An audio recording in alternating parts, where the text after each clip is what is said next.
제6장. 형제들아, 사람이 만일 무슨 범죄한 일이 드러나거든 신령한 너희는 온유한 심령으로 그러한 자를 바로잡고 너 자신을 살펴보아 너도 시험을 받을까 두려워하라. 너희가 짐을 서로 지라. 그리하여 그리스도의 법을 성취하라. 만일 누가 아무것도 되지 못하고 된 줄로 생각하면 스스로 속임이라. 각각 자기 일을 살피라. 그리하면 자랑할 것이 자기에게는 있어도 남에게는 있지 아니하리니 각각 자기의 짐을 질 것이라. 가르침을 받는 자는 말씀을 가르치는 자와 모든 좋은 것을 함께하라. 스스로 속이지 말라.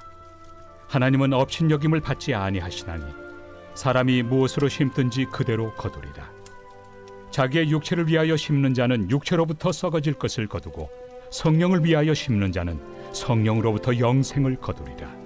우리가 선을 행하되 낙심하지 말지니 포기하지 아니하면 때가 이르매 거두리라. 그러므로 우리는 기회 있는 대로 모든 이에게 착한 일을 하되 더욱 믿음의 가정들에게 할지니라. 오늘 하나님의 말씀은 갈라디아서 6장 1절부터 10절 말씀입니다. 제목은 사람이는 서로 기대고 있습니다. 언젠가 삼성경제연구소에서 CEO들의 좌우명을 고사성어로 표현해보는 이색적인 조사를 한 적이 있습니다. 그때 1위로 꼽힌 고사성어가 무엇인지 아십니까? 순망치한입니다. 순망치한은 입술이 없으면 이가 시리다는 이야기죠. 이른바 서로 돕는 것 중에 하나가 망하면 다른 하나도 위태롭다는 이야기로 인맥과 관계를 CEO들이 상당히 중요하게 생각한다는 그런 조사 결과입니다. 순망치한의 유래를 보면 참 재밌습니다. 중국 전국시대 진나라 헌공은 진나라 변방을 자꾸 침략하는 괭나라에 화가 납니다. 그래서 진은 괵을 멸망시켜 버리려고 하죠. 그런데 진나라가 괵나라를 치러 가려면 우나라를 지나가야 하는 상황입니다. 이에 관련된 회의를 열었는데 순식이라는 신하가 하나의 계책을 냅니다. 우나라의 우공은 탐심이 많은 자입니다.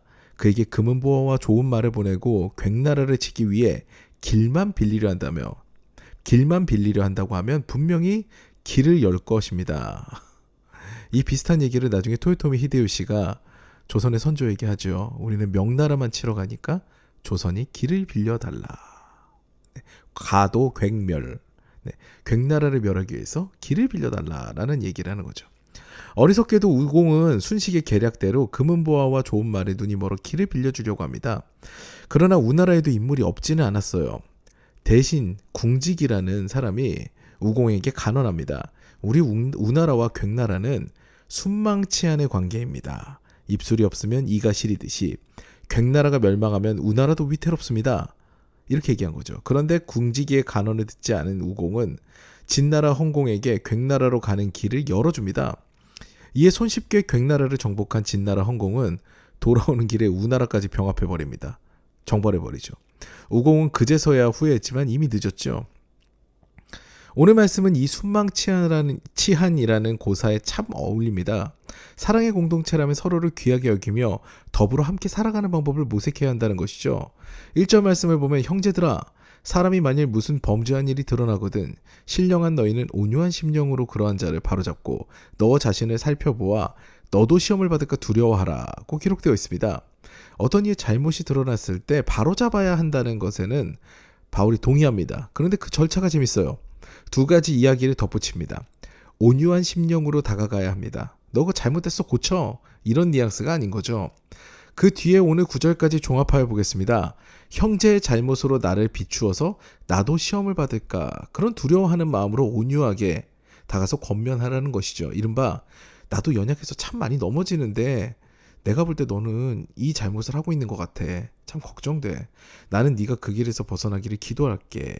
와 같이 상대방과 함께 가려는 의지를 보이며 사랑을 보이면서 이런 메시지를 전하라는 이야기죠. 2절 말씀에 보면 그것이 훨씬 더 구체화가 됩니다. 너희가 짐을 서로 지라. 그리하여 그리스도의 법을 성취하라. 지난주 살펴봤던 갈라디아 교회 이슈가 무엇이었습니까? 율법, 특히 할례였죠. 그런데 바울은 새로운 계명을 이야기합니다. 사랑의 계명이죠. 예수께서 오셔서 율법을 완성하시는데 두 가지로 압축하셨습니다. 전심으로 하나님을 사랑하고 내 몸과 같이 이웃을 사랑하라고 하셨죠. 여기서 바울은 형제를 사랑하되 짐을 서로 짐과 같이 사랑하라고 합니다. 우리를 위해 십자가를 지셨던 예수님의 삶을 따라가라고 하는 거죠. 이 구절은 예전에 자신의 이름을 생명책에서 지우더라도 이스라엘을 구원하기를 원했던 모세의 모습을 떠오르게 합니다. 엄격하게 율법을 선포하던 모세도 그 이면에는 사랑이 있었습니다. 그래서 위대한 지도자가 되었죠. 율법의 이면에는 늘 하나님의 사랑, 그리고 이웃의 사랑이 숨어 있습니다. 여러분, 우리는 사랑법에 묶인 자들입니다. 오늘은 특히 제가 좋아하는 구절이 2개나 나오는데요. 먼저 6절입니다. 가르침을 받는 자는 말씀을 가르치는 자와 모든 좋은 것을 함께하라. 물론 히브리어의 원어적 해석을 하게 되면 말씀을 가르치는 주의 종을 공개하라, 홀대하지 말아라, 금전을 통해서 그가 궁핍하지 않게 하여라, 뭐 이런 이야기인데요. 저는 그것보다 모든 좋은 것을 함께한다는 말이 참 좋습니다. 그래서 저 역시 좋은 것이 있으면 우리 사랑하는 교우들과 나누고 싶은데요. 그래서 맛집을 찾게 되면 소개하게 되고요. 싸고 좋은 물건을 파는 가게가 있으면 역시 소개합니다. 맛있는 것이 생기면 함께 나누고요. 좋은 물건도 소개합니다. 사랑하면 서로 선이 되는 일을 행하게 되는 것이죠. 이어서 제가 좋아하는 구절은 9절 10절입니다. 우리가 선을 행하되 낙심하지 말지니 포기하지 아니하면 때가 이름에 거두리라.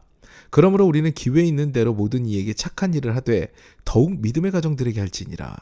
서로 선을 행해도 그것이 잘 드러나지 않을 때가 있지요. 쓸데없이 힘을 빼는 것 같은 생각이 들 때도 있어요. 그런데 하나님께서는 그 마음을 아십니다. 내가 선을 행하고 또 행하는 것 하나님께서는 아세요. 결국은 그 열매를 거두게 하십니다.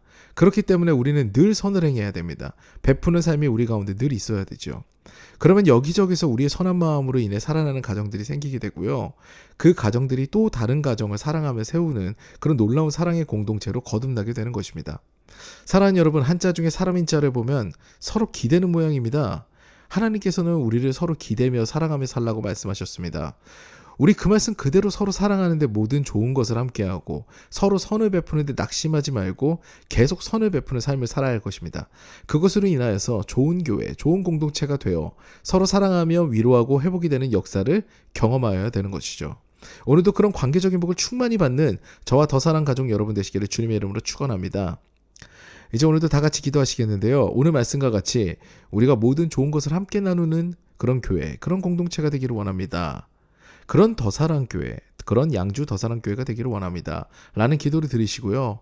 이어서 좋은 것을 나누는 것뿐 아니라 서로 힘든 모습을 보게 되면 짐을 함께 지면서 중보하고 위로하고 사랑하며 그렇게 함께 걸어가는 우리 교회, 우리 공동체가 되기를 바라는 기도를 간절히 드리겠습니다. 아울러 마지막으로는 각자 개인의 기도 제목을 두고 오늘 새벽에 또 잠잠하게 주님 앞에 나아가서 기도하는 시간을 갖겠습니다.